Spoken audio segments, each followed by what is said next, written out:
So for any language you are learning, I recommend looking at the IPA of your target language.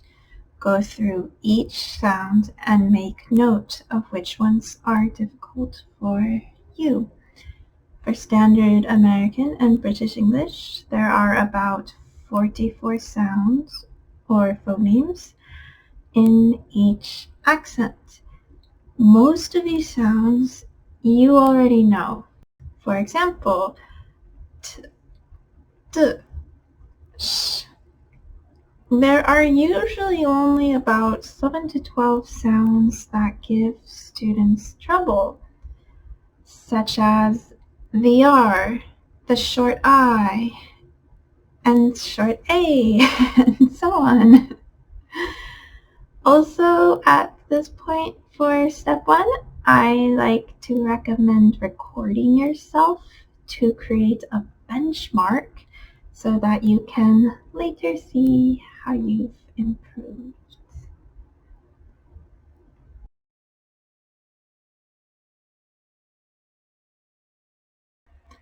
This sounds obvious, but many students skip this part.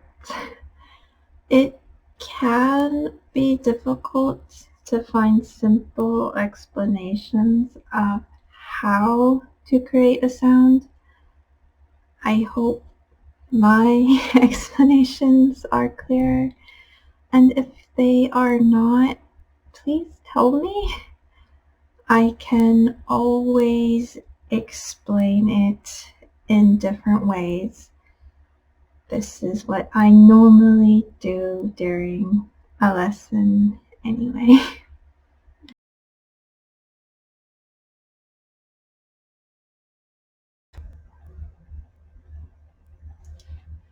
Please don't skip this step. Drilling is one of the most important tools to learn and perfect pronunciation. Drilling helps you make an unconscious habit. This is what you need to improve your pronunciation. For my step 3 in my playlists, I am creating IPA drills with the target sound.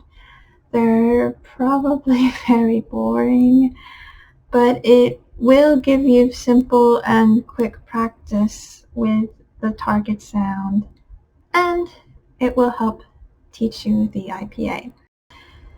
Learning the IPA is one of the most helpful things for learning pronunciation in any language. It helps you think of words as blocks of sound, and if you learn how to create all the sounds of your target language, then you just simply put those blocks together, right?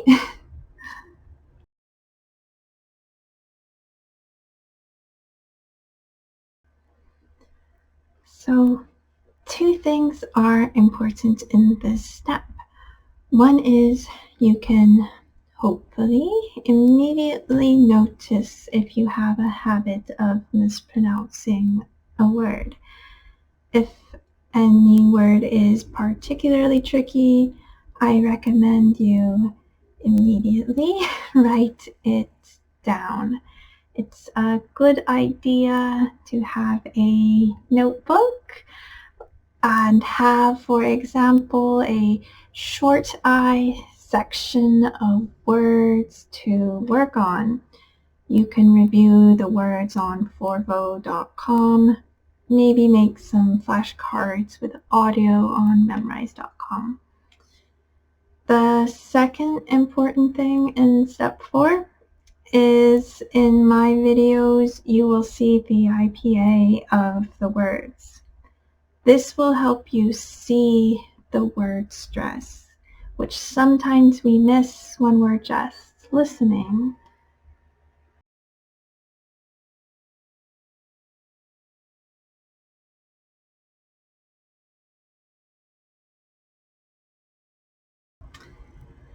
Just so you know, an apostrophe symbol is used to denote or show word stress in the IPA.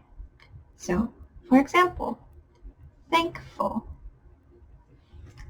thankful. There are 2 syllables. Which one is stronger? The first syllable, because the apostrophe is next to it. Thankful. So an apostrophe is used to denote what we call primary stress. Sometimes a comma is used to denote secondary stress.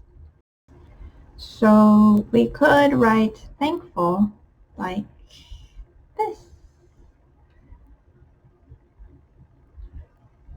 But if you know which syllable is primary, you should be able to guess the others are secondary. So it's usually not necessary to mark the secondary stress. I personally think it looks a little nicer when you do mark the syllables because it's easier to read them as syllables and to remember that they are building blocks. But I admit I usually don't make note of the syllables because we call it cutting corners in English. To save time in life, we often cut out little steps, right? But please let me know if it would be helpful for me to include the secondary syllable marks, and I will do so from now on.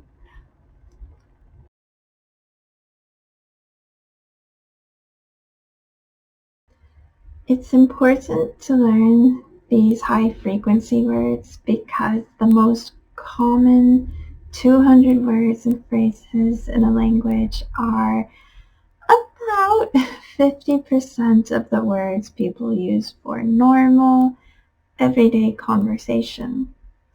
For my pronunciation series, I am going to draw on words from the most common 1,000 words in English, which should be enough for a normal conversation.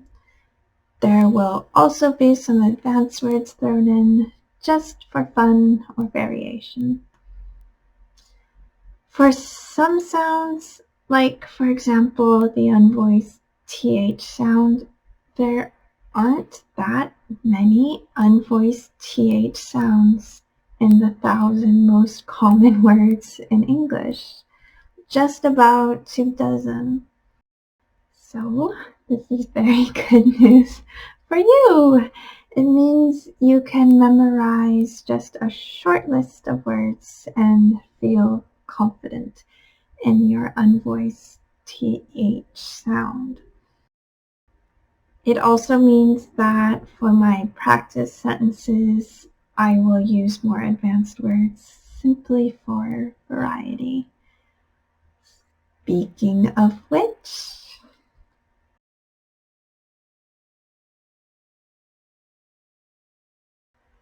this step is also very, very important, especially if you have been speaking English a long time and have some incorrect pronunciation habits you are trying to change. The goal is to learn how to accurately say the most common words and use them without thinking about it in natural conversation. Drilling these words and sentences is how you create a strong habit. English teachers, we sometimes call it miles on the tongue. This means you simply need to give your tongue a lot of practice saying the target sounds, words, phrases, whatever. And with enough practice, anything is easy.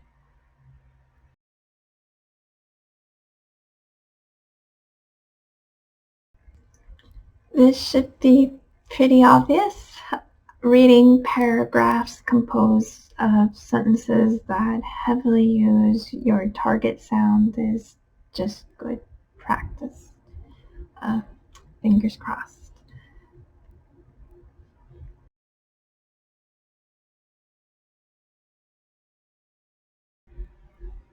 Tongue twisters are very helpful for really testing your pronunciation. Hopefully, they're a little fun too. Poetry can also be very helpful for rhythm and word stress. And also, if there are any difficult combinations like a tree and three, please do let me know and I'll see what I can do.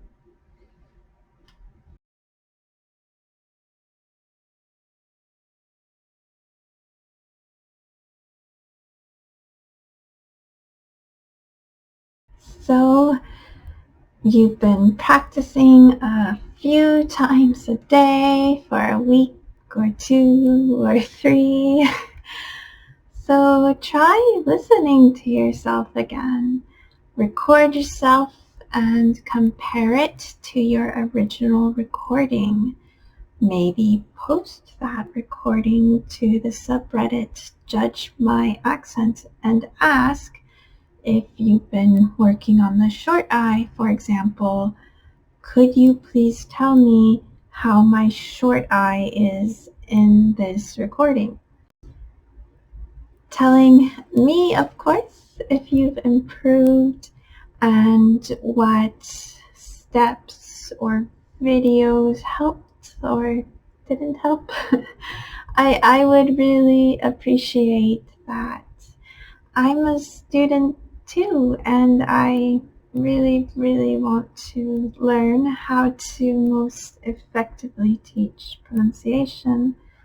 And with your feedback, I hope I can improve my teaching. So, thank you for listening.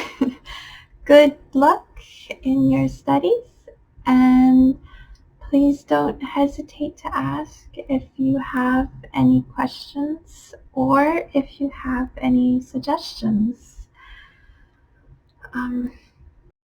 Bye bye.